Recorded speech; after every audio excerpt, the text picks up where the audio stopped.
What's up, everybody? How are y'all doing? How are y'all doing? All right, so yeah, I'm doing an impromptu live. Did not plan to do this. It's actually been a busy Friday, which is insane because my Fridays are normally rather light, at least as work is concerned. And so I woke up this morning and I was like, you know what? I think I want to do a live today. I think I want to talk directly to the people. There are some things I've wanted to share, and there has been something that I've been struggling with, and so hey, I said this would be a great time to share it. And so I'm literally just getting off of work, which probably as soon as I get finished doing this video, there'll be something in my email that I have to jump back on or pay attention to. But while you're coming in, of course, please make sure to like the video if you haven't already. Subscribe to the channel. I mean, if you're not a subscriber, I mean, come on now. But no, subscribe to the channel and check out all our links and stuff. But okay, so let me kind of give this some context, and yeah, feel free to chat and all that good stuff. I'm gonna be paying attention. I probably won't be typing back a response, but I'll be paying attention and talking. So 2023 um, was the last year that I decided to be a closet atheist. So from ultimately 2014 to the end of 2023, I was a closet atheist. Just really didn't talk about it with anybody else other than my wife and my children. That it was an in-house conversation. And it was so odd because it was something that I had tried to have conversations with a small few others about, but most of them, treated at first like a non-factor, which that seems okay. It sounds okay. Okay, non-factor. Oh, it doesn't matter. But really, they treat it like you didn't tell them anything. And so I know, like last year, one of the biggest things that just kept agitating me is that every time we, host something at our house, like a food gathering, people come over and eat. Everybody would always want to ask me to pray. And these, the people that I asked to come over to my house are people that I felt safe enough with, that I've been honest with and said, hey, I don't really believe these things anymore, and I don't go into I didn't go into too much detail because I didn't want to make them uncomfortable or anything like that.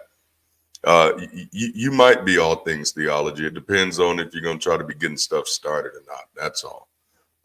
But yeah. Oh, perfect. I can do that from here. But yeah, and so they'd ask me to pray and stuff, and I'd be like, "Oh man, yeah, this is getting a little aggravating." At first it wasn't that big of a deal because it's like, "Oh, this isn't going to happen all the time," and they're still getting used to the fact that that's not you anymore. And so you kind of give people that grace, but then it just kept happening, and kind of went on for years.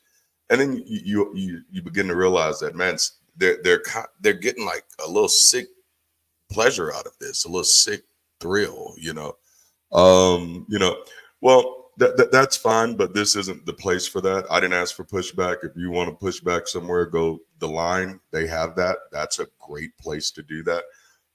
So good thing for Christians to learn is no means no. And if someone's not interested in the conversation you're trying to have, then piss the fuck off at that moment. That's the nicest way I can say it. But yeah, so I realized that they started to get pushy with it, and it was their way of like, oh well, we still kind of get them in it. Secular prayer, yeah, and that's what I started doing. I would just do this other prayer, and I just say, I'm thankful for the people that are here. I'm thankful for everybody that came together, and I'm just thankful for friendship and family and stuff. And then somebody would just come behind it, and we're thankful for you, Lord. And it's just like, I mean, well, you can be thankful for the Lord, but you ain't got to put we in it. All right, yep. All things theology, right back in time out. For what I've learned is that Christians are children. Not just the ones that in my comments and the ones that I deal with on a regular. They're children. They're childish. They cannot take it when someone has a thought that is different from theirs. Oh yeah, that is actually cool, Becca. It's a good idea. I know one of the things I did when I was becoming a little more comfortable, with myself, is I did introduce my children to meditation, without any superstitious attachments, and it's something that they still do every now and then. They'll just they feel like they had a super stressful day, especially my youngest daughter. She'll go put on some music, get her some soft music, and just sit in her room and space out for a moment and just pay attention to her breathing and pay attention to her thoughts. And so it's been beautiful. There's all types of ways to engage life without superstition, right? So my story, 2023, I decided, I'm not doing this anymore. I'm not going to be a closet atheist. I'm going to be a little more vocal with who I am, and I'm just going to be myself. And that's ultimately what it was really about, was just being me authentically. It's like, look, as much as I enjoy preserving these relationships, at this moment, I'm not really growing. I don't always want to be the smartest person in the room. I know some people that feels really good to them, but I started getting nervous. That's why I said I got up from the children's table, because I'm like, oh no, it's not even a compliment to be the smartest person in the room at this moment. Like, this does not feel good. And I wanted to grow. I wanted to be involved in conversations that actually interest me. And I realized I wasn't really going to get there as long as I'm not even talking about the things that are interesting to me. And I mean, it got so bad, I was pretty much just kind of withdrawn a little bit from social media. So the only stuff I'd even put on social media was just like promotional type stuff of whatever we had going on. We were running a school at one time, so we were promoting that. I was running a online radio website. My wife and I, we have a nonprofit called DLDD World Group, where we sponsor various projects and programs. Most are temporary unless they pick up legs somewhere, but those are just things that we kind of do. But I was not interested in social media because of coming out of that worldview. Everybody that was in my circle believed in God. Everybody that was in my circle, even the ones who weren't, like, and that's that's always that delineation that I always try to make, especially in a lot of my videos, is that there are a lot of people that I know who consider themselves Christians that don't consider themselves saved. And so even though they don't live this life, even though they're not out evangelizing, even though they're doing really whatever the hell they want to do, they're still very uncomfortable with the idea of anybody else not believing in the thing that they don't believe in enough to adjust their lives. It is hilarious.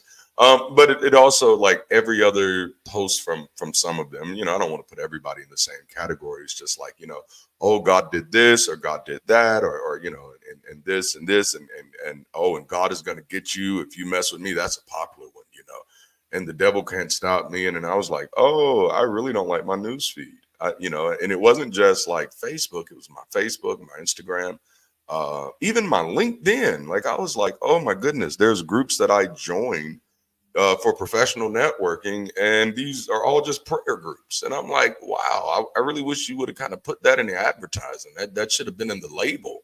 Like, this is a business prayer group. Then I would have known, okay, I'm not interested in that. I gotta waste my time in here a few weeks to figure out, oh, this is what y'all do all the time, and I'm not gonna be the person in there telling them, oh, you're wasting your time. So far, it only seems that Christians seems to do that, so instead I just leave those groups. But anyway, so that decision ultimately led to a few things.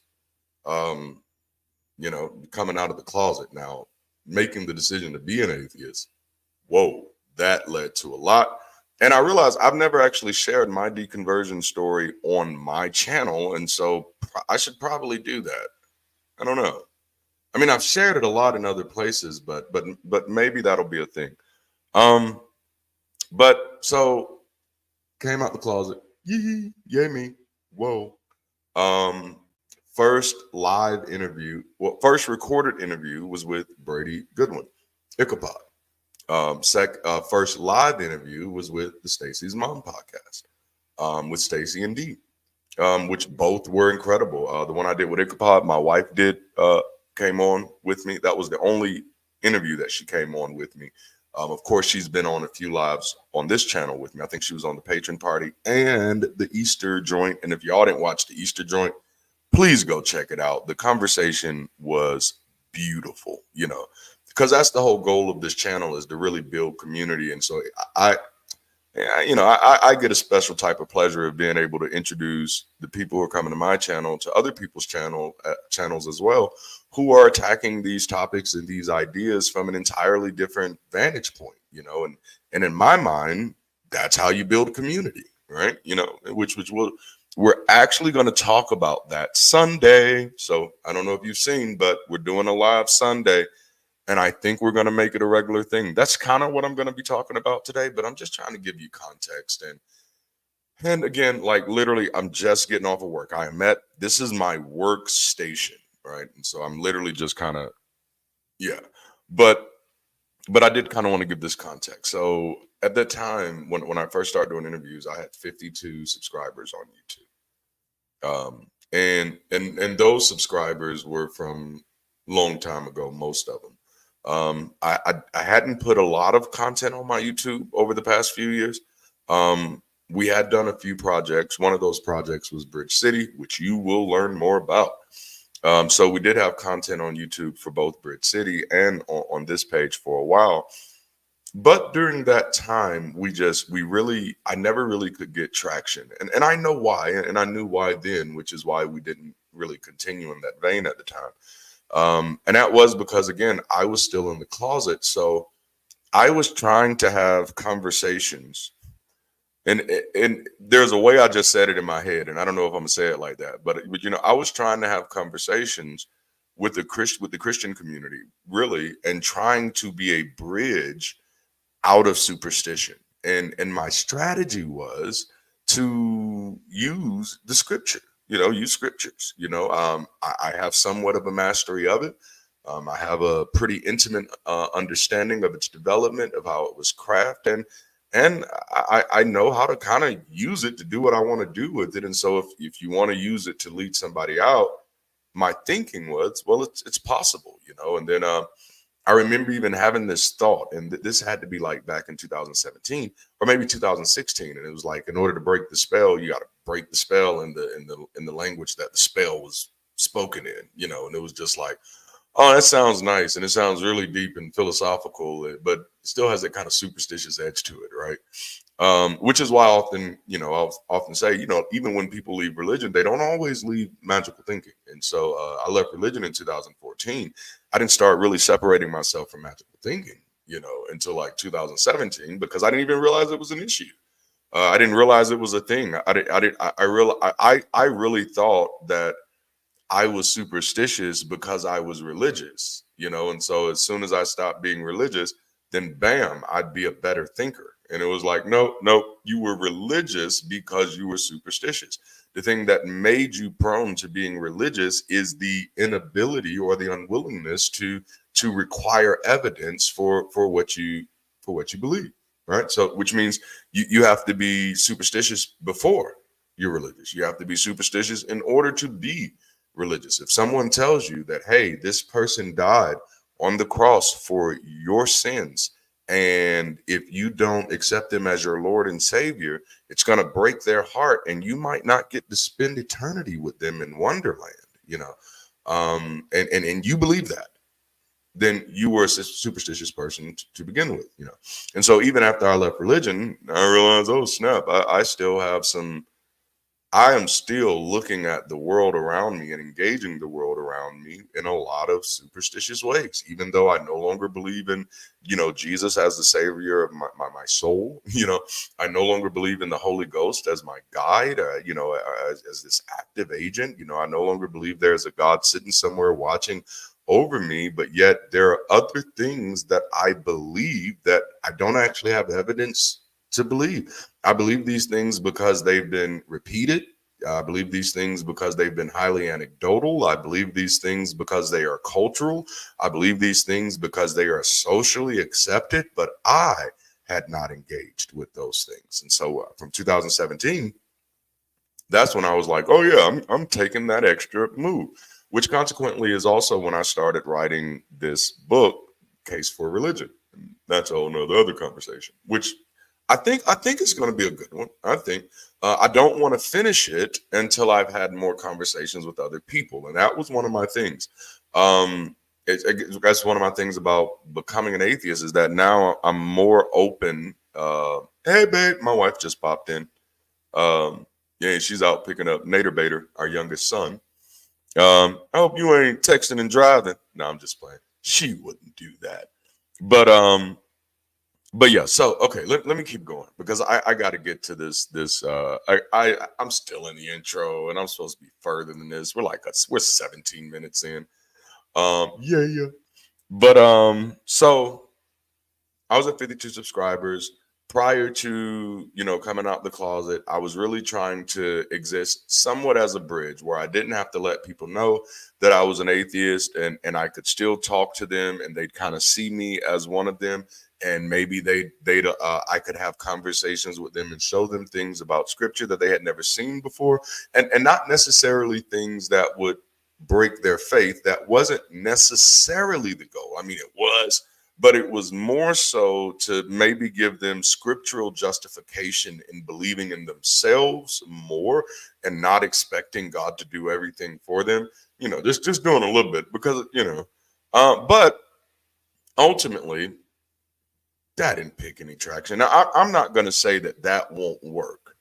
I won't go that far, but I will say that it wasn't going to work for me. Again, leading to me coming just out of the closet.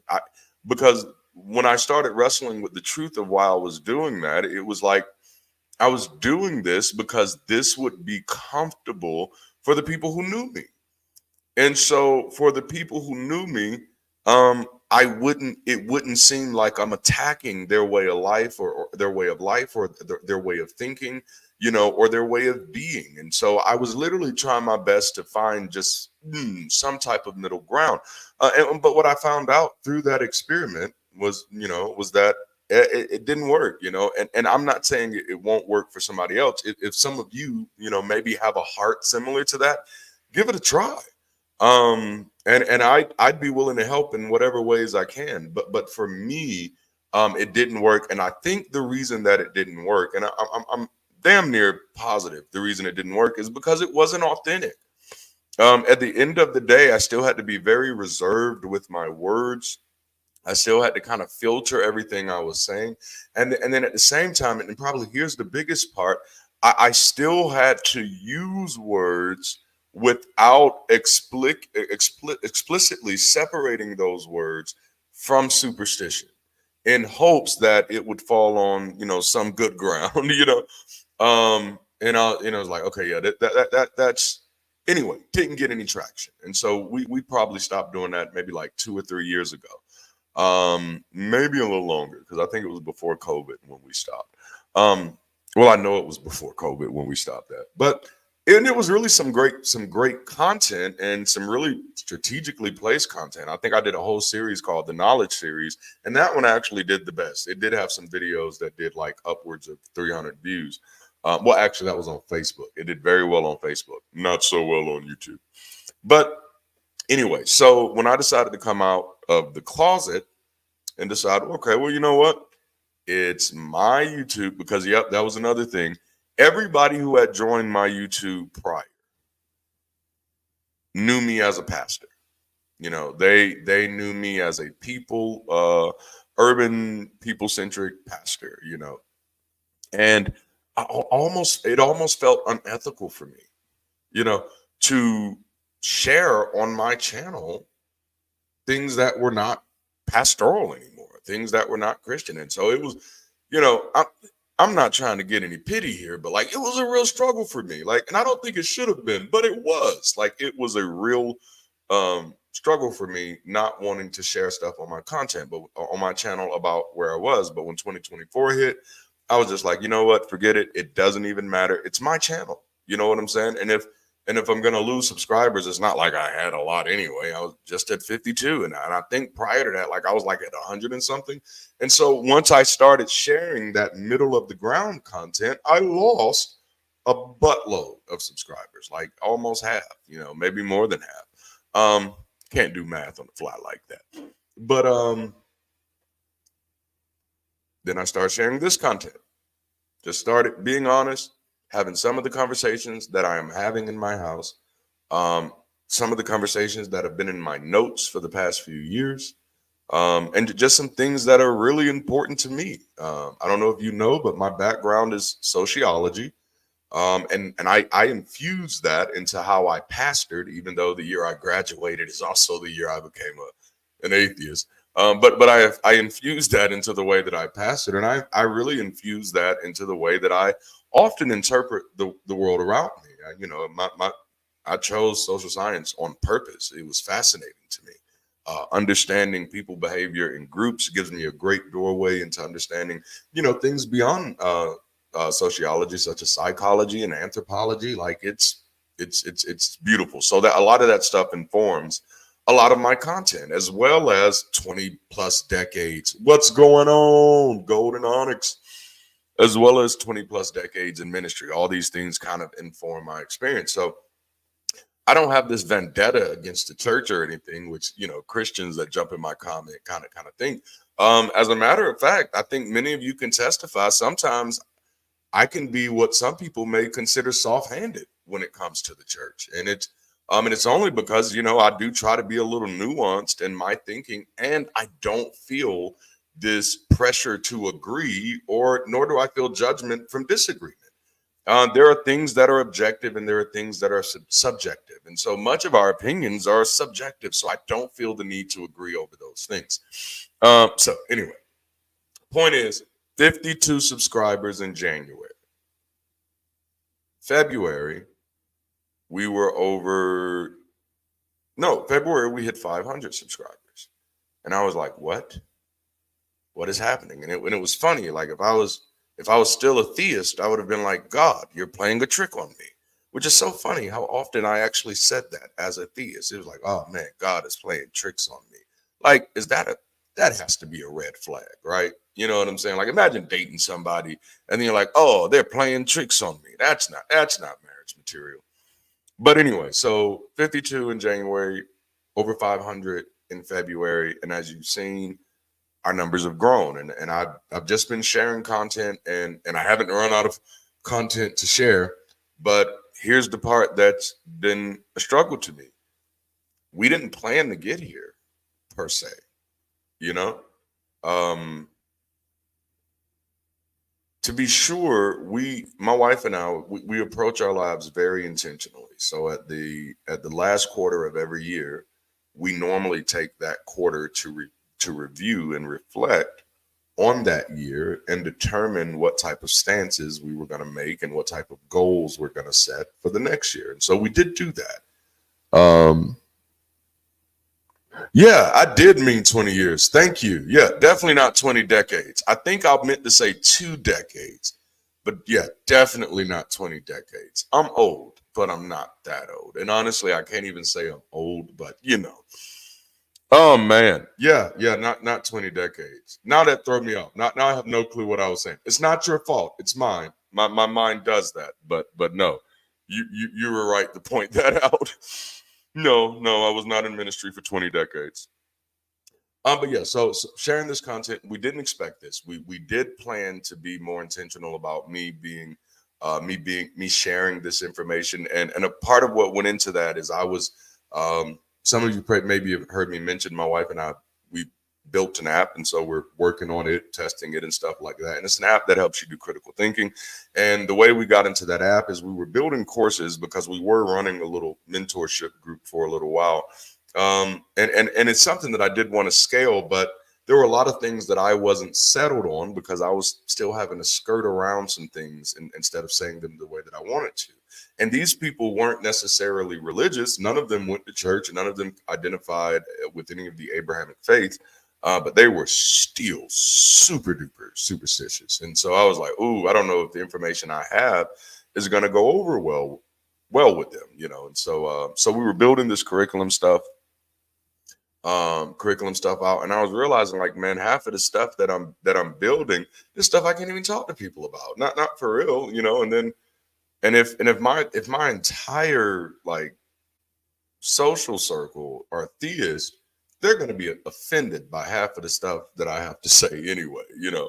And so it was like, yeah, it's probably time for me to start living authentically. And so yeah, we did plan to be more vocal this year. I did plan to be more active this year. I did plan to be more upfront this year, but I did not plan to be in the first quarter and to have over 1,600 subscribers.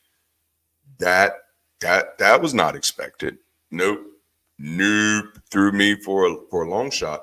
But it wasn't a challenge that I was mad at, for sure. Like, this has been beautiful for me. Like, thank you all for engaging in the comments. Thank you all for liking the videos. So many of you share the videos. Like, it's absolutely amazing, you know. And so and that's what creates the struggle, because now so many of you are here, and it's like, holy snap. I want to make sure that we're always generating content, you know. And to be sure, like, it's not necessarily a drain. It's not a burden, and I don't want you to think that's what I'm saying. The struggle itself is making sure that I'm doing what's needed. That's the struggle. It's not a burden. It's not a drain. I live my life by a harmonization framework, where, so pretty much, you know, some people live by balance. You know, balance this, balance that. I couldn't do balance. I do way too many things to balance. You know, the more things you add, it's no longer balancing, it's juggling at that moment. And I can't juggle worth nothing. But I realized I could create an environment. I can create, you know, my life in a way, craft my life in a way where all the things that I want to do, I can kind of have time for. If I kind of move myself away from block thinking, you know. So block thinking is typically, or block planning, where it's like, I'm gonna give 3 hours to this, and I'm gonna give 3 hours to this, and I'm gonna give 3 hours to this. That just wasn't effective for me. But what I realized is that there are actually several things that I'm working on that are related, and so I can work on several things at one time because they're intertwined, and I don't have to set a time thing on it. Well, thank you. I will definitely do my best to keep on throwing stuff out here, because you know, it means a lot, you know.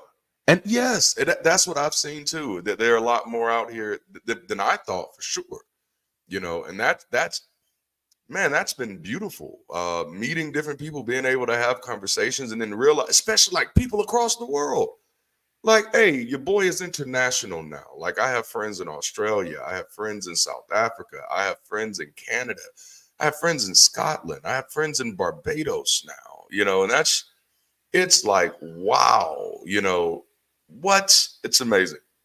So it's not a burden. I just wanted to clarify that. Like, my wife and I, we work from home. We have two children who are homeschooled, and their school is literally less than 15 minutes away. And then we have two children who are, oh, I said that, two children who homeschooled, two children who are private school. And then we both work remote. Yo, thank you. Yeah, I love that. That's like beautiful to me. That's incredible. Brooklyn, New York. Hey, that's where my wife is from. My wife's a New Yorker. And still has family, I think, in Far Rockaway. Far Rockaway. So this is like, we're all over the place. That's amazing. BK in the house. There go my baby. There goes I'm not gonna hit that note. I'm not gonna do that to myself. But yeah, like, this is crazy. Like, and this feels so good just to be able to jump live, because this is impromptu, and so many of you are on here and engaging, and I can't tell you how much I appreciate that. Um, it's just beautiful.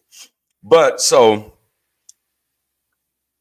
I've been trying to figure out, like, how do I keep my content fresh? How do I keep it relevant?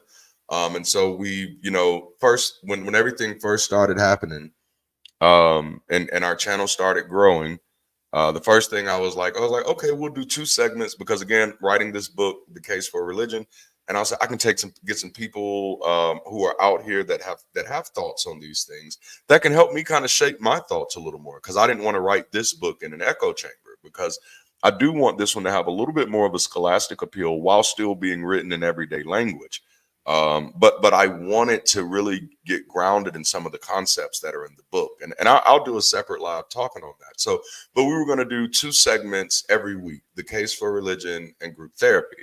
But then I literally realized, because I don't know if y'all have noticed, Yay, hit that like button. I don't know if y'all have noticed, I am hyper productive. I tell y'all because I don't want anybody to be freaked out if you're ever spending time with me. I am literally hyper productive. So when I go into things and things are happening, I'm immediately in plan mode. But that's partially because I have kind of positioned my life with that type of liberty where I have that flexibility to do that. Where if something just pops off and something emerges, if you will, and it looks like it's going to be something beneficial, valuable, then I throw my mind into it immediately and start trying to plan stuff. So I was like, yeah, we'll do these 2 podcasts every week. I'll do these 2 live segments every week, and I'll have some friends on with me because I like having friends on. I think it makes the conversation richer, more rich, richer, more rich. Doesn't matter. But I realized that my schedule and other schedules really aren't secure enough yet to be amenable to that type of frequency. And it would limit my ability to support and collaborate with others, and it's probably just way too early to be doing that. Because I do enjoy being on other shows. I've gotten to collaborate on Skeptic Haven a few times now. I was on Global Atheist. It's fun, and so I was like, oh man, yeah. If I do lock myself to too rigid of a schedule on this channel, then that would limit my ability to collaborate with others. It wouldn't necessarily annihilate it, but it would restrict it. And so I was like, maybe it's a little too early to be doing that because I still want to get to know people. I'm the newbie. I am the noob.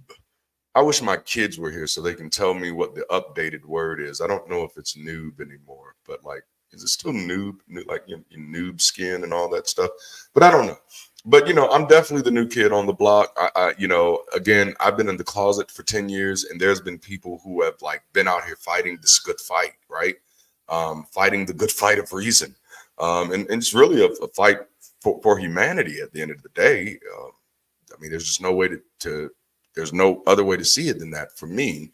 But there's so many others out here. And so, I was like, I don't want to do that, So then I thought I'll just keep doing the short and mid form videos, and then I said, I'll add in the Bible study with an ex-pastor and see how people like that. And to me, like, that's another beauty for me. I don't know if it is for you, but for me, especially the type of Christian that I was, it is a beauty for me to be able to accept trial and error, right? To just be able to say, I'm going to try this and see if this works. And if it doesn't, I don't have to keep doing it. As a Christian, you felt like, or I felt like, can't speak for other people. I felt like if I was going to be doing something, God had told me to do it. Yeah, come on, been around, right? Yeah, so I was like, I don't know. So now I'm just like, no, I can try it, and if people don't like it, they'll let me know. And I am definitely that type of person. I'm always open to life is trial and error, right? I'm always open to new information. I don't know if y'all remember, but when I first started these videos, and you can go back and kind of see some, there was background music in everything I did. That's just kind of afterbirth for me as a pastor, just having that music back there. And I'm also a musician, so music means something to me that way too. And I'm also a singer, so music is a part of who I am. But so many people commented like, "Hey, bruh, we don't want the music. We just like your voice." And then there's a tendency where you be like, "Hold up, now don't be talking about my music." But I'm like, "Oh, it's not even my music," and they're actually complimenting my voice. And as a person who's in the founder space, my whole idea, anytime you're doing something, I kind of like to be people centric, but like whoever the people I'm trying to bring the value to, I want to be considerate when I can, without compromising my own authenticity, considerate of what makes it valuable for them, of what makes the experience valuable for them. In one of the startup communities, Y Combinator, one of the things they say is build products that people love, and I think I think that's kind of key with anything, if you're trying to create value, and I don't mean to lecture here, but if you're trying to create value, and so for me, the valuable thing that I'd like to create is community, right?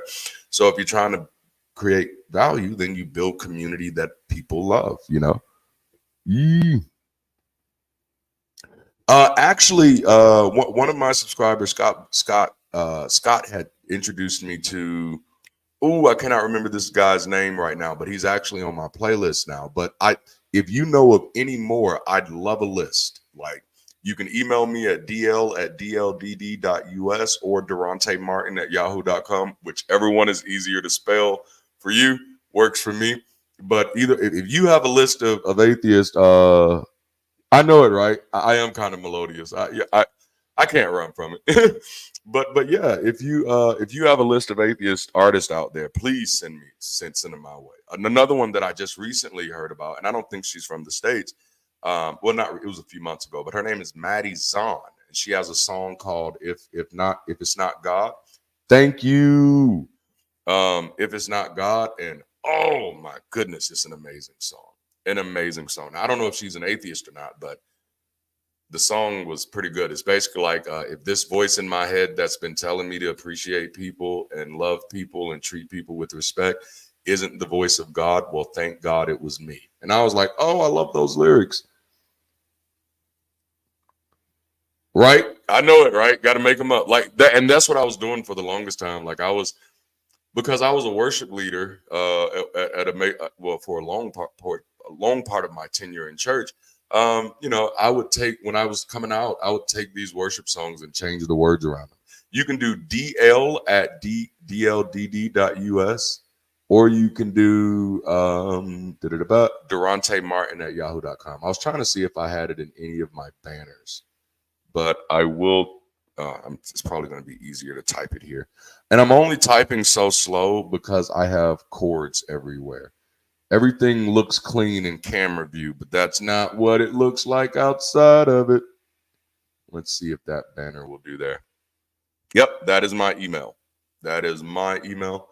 And that is also, for those of you who are interested in my website, dldd.us. That's me and my wife's website. Because we're looking for volunteers to help us build community. So that's very important. I'm going to plug that right here. Go to the website, fill out a form, because in 3 days, we're going to start calling people about that stuff, or emailing rather. I don't like to call. You will find that out. And it's funny because I'll do voicemails on Facebook and TikTok and whatever allows me to do voice chat on, but I don't like to talk on the phone. It's not something I enjoy. Not in the least. It just takes up too much of my time. It's preoccupied. Right? Yeah. I love it. I love it. Yeah, one of them was an atheist rapper. So now that you've said it, I'm going to go find it. I mean, this is live. Anything can happen live, right? So I'm going to go find it because I know it's in my playlist. Da-da-dum-dum-dum. And yeah, I just randomly make noises when it's silence. I do it at work all the time too, because again, we work remote. So we do a lot of meetings and stuff. And a few of those meetings I'm responsible for leading. And so when I am leading them, that's something that happens a lot. Ooh, I'm loving this, man. We're getting music in the chat. Come on now. And I said, oh, I know the name of the album. I know the name of the album because that was actually what attracted me. There it is. Great and Square. Great and Square. And okay, this is live, so I can only play a short segment of this, but I'm going to play a segment, I think. Well, no, I'm not. I'm not going to do it. But Great and Square is the name. GR. But, I still need to show you the video. So I will share my screen so you can actually see how his name is spelled and stuff. And that's the beauty of live, right? You can do all this stuff right here. Yoink. Is it shared? Yep, there it is. There it is. And I think I can play a few seconds. Yeah. Type 3. Yeah. Started at the foam as a quantum burst. On the journey from the plane through the omniverse. The shortest distance you can travel at the speed of light. Watch me take the same path as the neutrinos flight. Yeah. So that's Great and Square, right? So, yeah. Check it out. Check it out. So yeah, and I didn't know that existed. I didn't know. And so that's That's been freaking incredible. It's like discovering the world all over again, you know. But that's also like, and not to trivialize it, but that's also just like what finding your tribe feels like.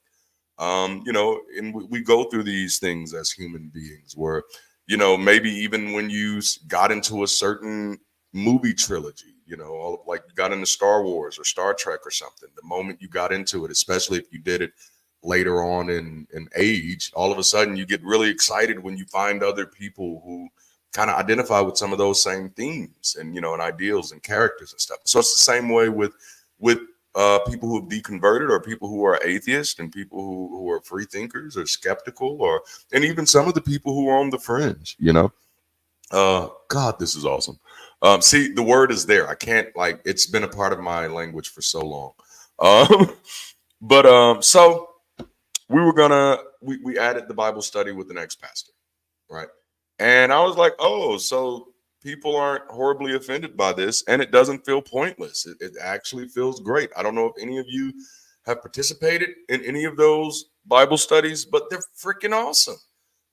They're better than any Bible. Like I used to actually hate Bible study as a pastor. Number one, because they just weren't interesting. No, most people don't like to show up for Bible study nights. Everybody likes Sundays. Sunday is the big show, especially if you have a somewhat relevant church. Right. Thanks for the atheist playlist. Right.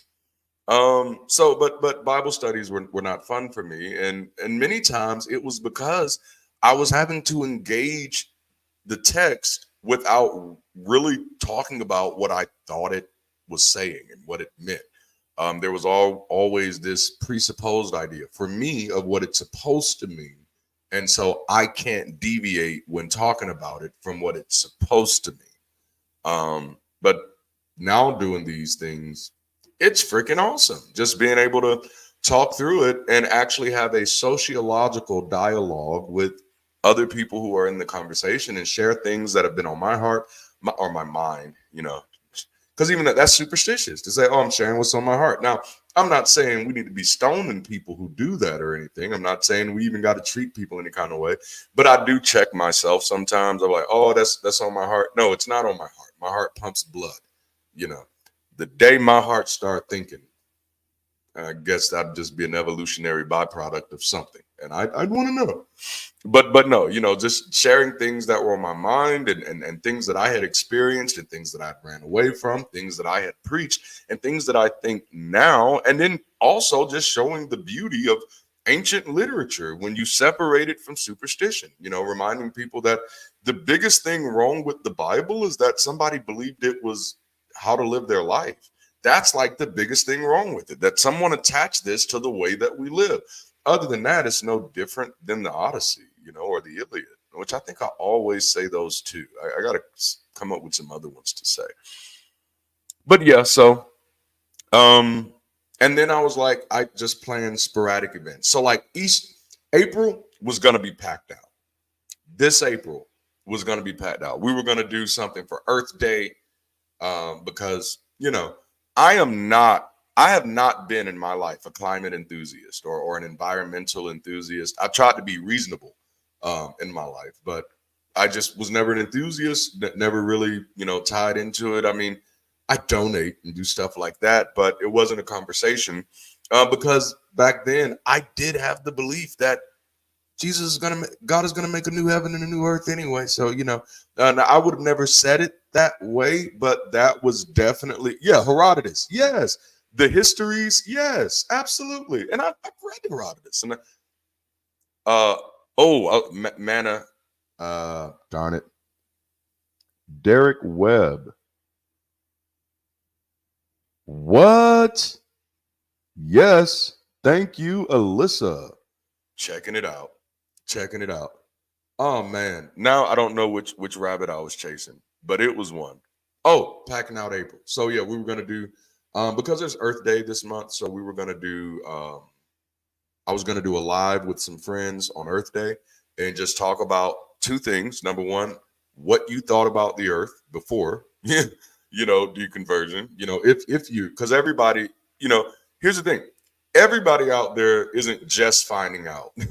I'm realizing there are quite a few people. Like, I even have people who I work with who, when I talk to them, they're like, "Oh yeah, I've been an atheist my whole life," and I'm like, "What?"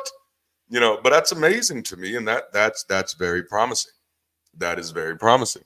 But anyway, so we were going to do something for Earth Day, talking about what you thought, maybe what you thought about the Earth, climate change, and environmental preservation prior to deconverting, if you deconverted, and then talking about where are we at now. Thank God I'm an atheist. Yes.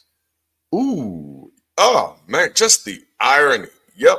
But see, and that kind of reminds me of, again, of that Matty Zahn song. If it's not God, it's me. And thank God it was me, and not God, because yikes. So yeah, we were gonna do Earth Day. Also, something that's been requested by my patrons is doing a conversation on the Black atheist experience. And of course, I shared a little bit about my experience personally. But even when I'm sharing about the Christian experience, I try to make these caveats clear that none of these things are monolithic. So the Christian experience isn't monolithic. My Christian experience isn't going to be reflective, isn't going to be a good reflection of most other people's Christian experience. So my experience as an atheist, even as a Black atheist, isn't necessarily going to be a good reflection of others. So what I wanted to do is to pull together a panel. And I just so happen to have quite a few Black atheist friends now who are all awesome and all creating content and are all in this good fight for the future of humanity. And so I wanted to pull them on. And in April, it just so happens Hubert Henry Harrison's birthday is April the 27th.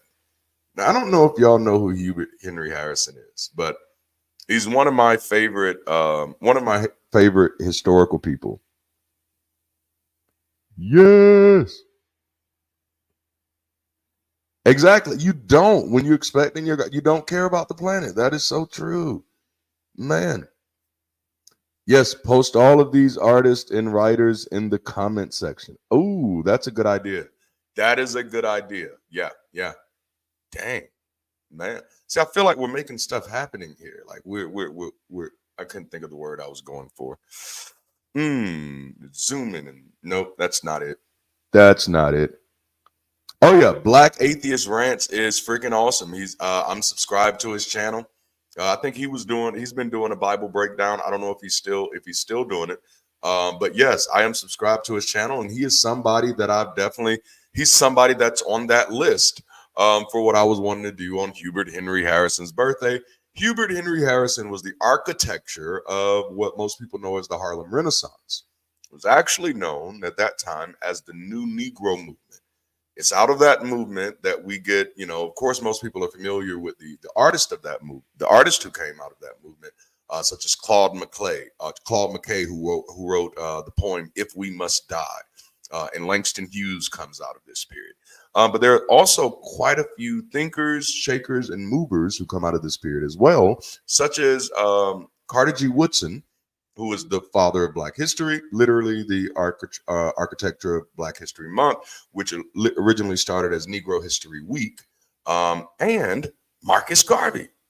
Marcus Garvey actually got his start at a Hubert Henry Harrison event.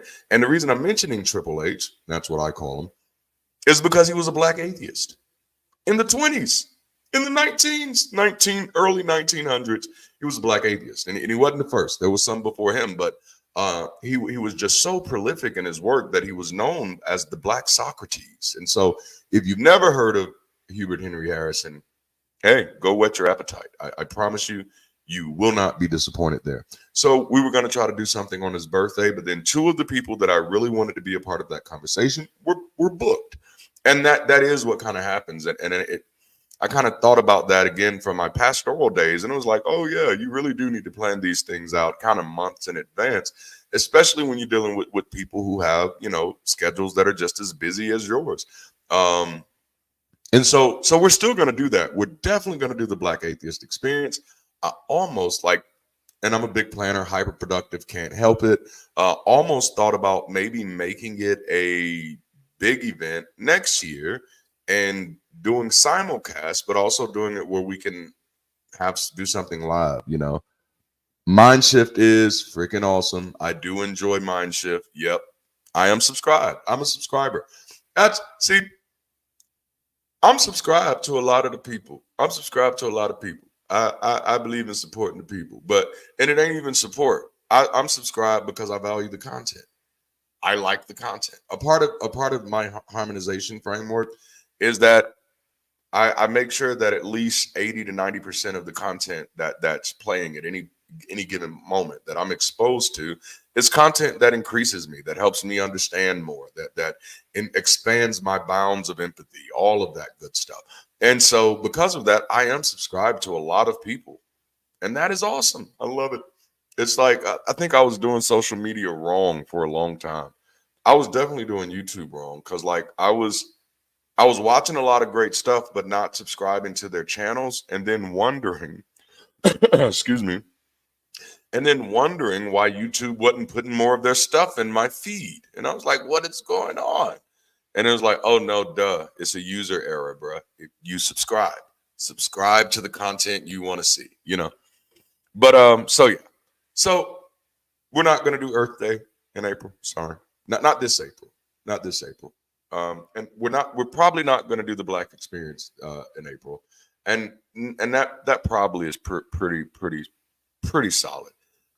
And I'm just being a little petty here. The day I want to do it on is the day that is not available for people, and it was really the day that got me. It was the day that it was Hubert Henry Harrison's birthday. I'm petty like that. I'm sorry, but I do think maybe doing something with that next year, maybe doing something in Atlanta,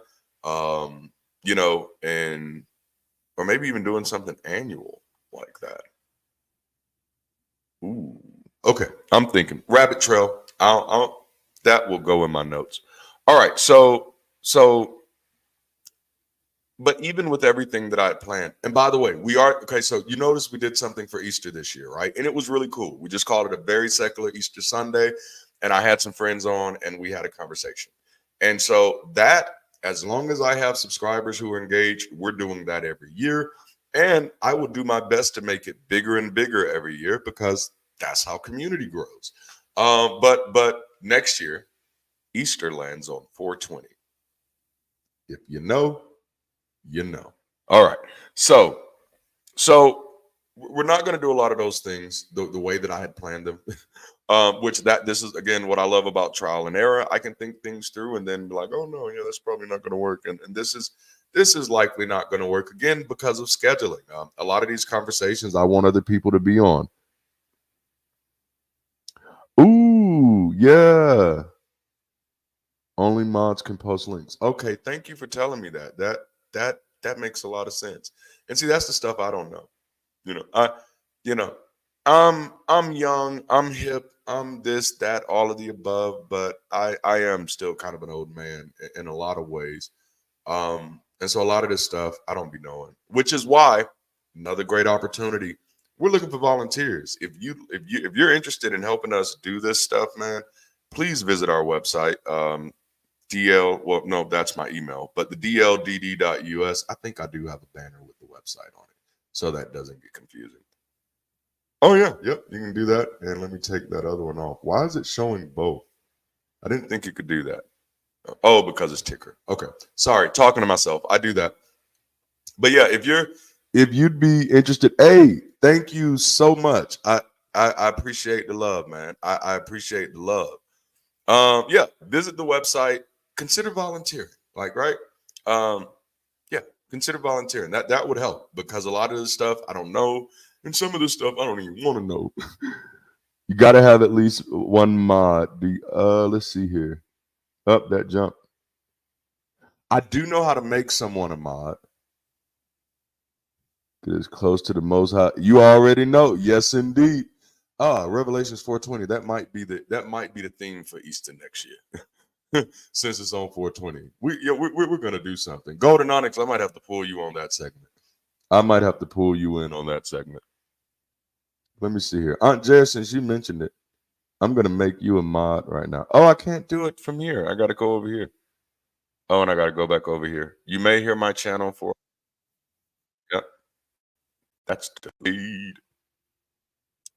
Oh, it's going slow. Give me a moment. My computer's doing what it does. Yeah, hey, Matt. I've seen your name. What's going on? What's going on? You're one of the people that are going to get a call this week or email this week. I say call. I say call, but then I don't want to say call because I hate phone calls. I do. It's my truth. It's my truth. Bam. I'm doing it. I have the power. Yeah. Howdy. Aunt Jared, you have been modded up. You have been modded up. Now let me mute this so I don't make any mistakes. So yeah, where was I at? Where was I at? Oh, and then the other thing. Yeah, you know.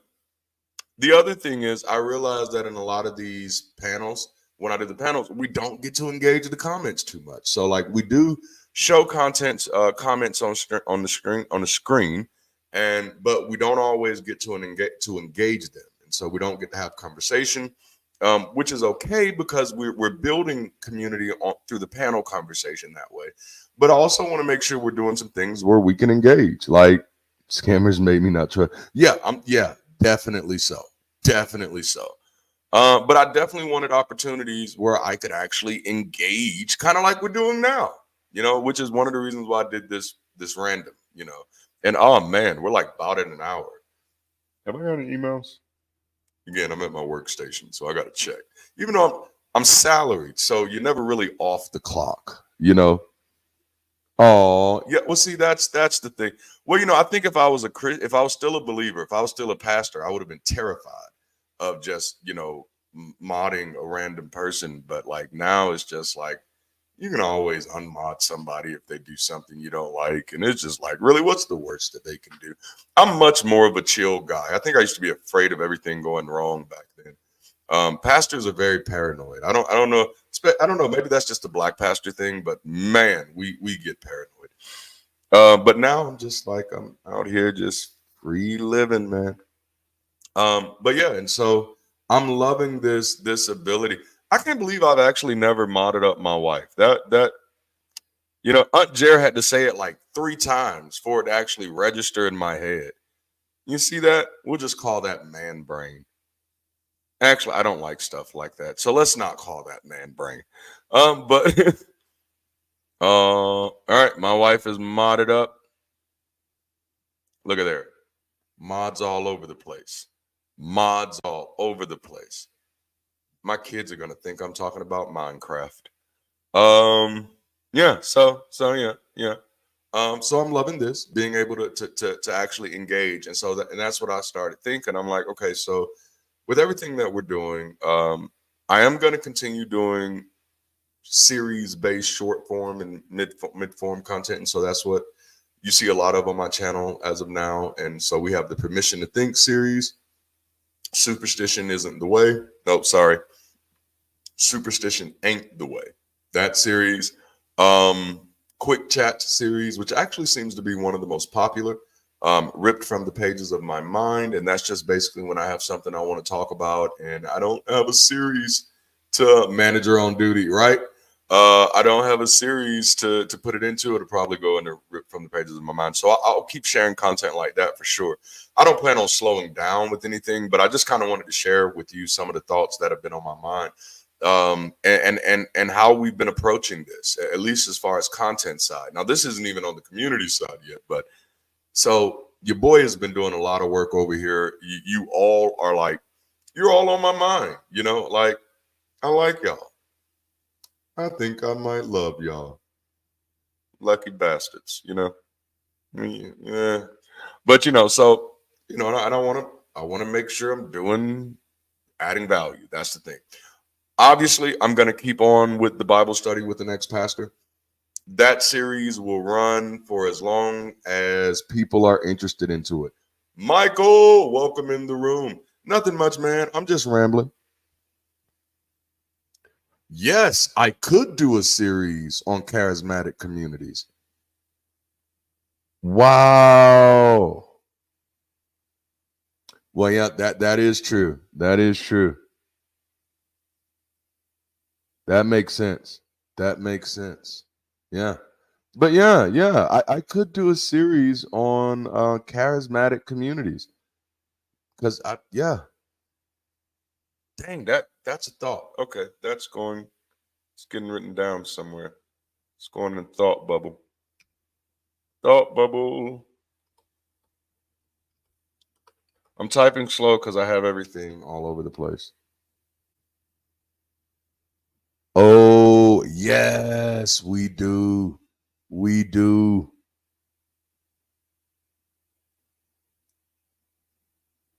Oh, wow, that is awesome. Like, man, see, and this is I think this is part of what I've been missing. Is just being able to do some interaction like this. And so that is some of the stuff that we'll be doing. So we'll definitely continue to do the Bible study with the next pastor. And I'm thinking at the end of Genesis, I was going to say the end of January, but at the end of Genesis, we may do a live for that, and just to kind of recap everything we did for that.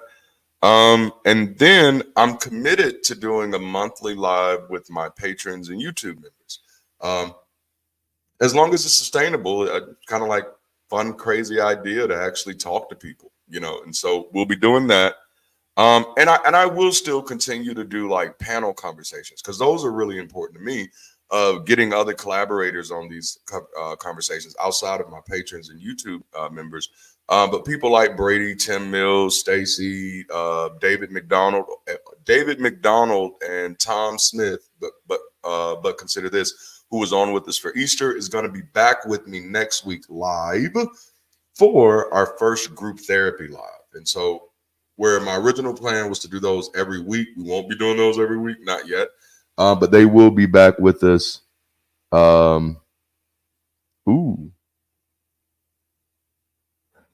Definitely. I love that idea. I would do that because I'm in the group.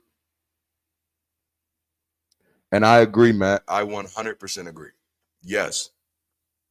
So I still want to do multi-panel discussions where I bring on other guests. It just I probably won't be able to make that happen every week. Not right now, not with everybody's evolving schedules, and not even with my evolving schedule, because I know I mentioned this a lot, but I do have a 9 to 5, and I'm not necessarily trying to lose it. I actually enjoy my job. I enjoy what I do. I enjoy my career. So I'm not necessarily on here for YouTube to deliver me from my work.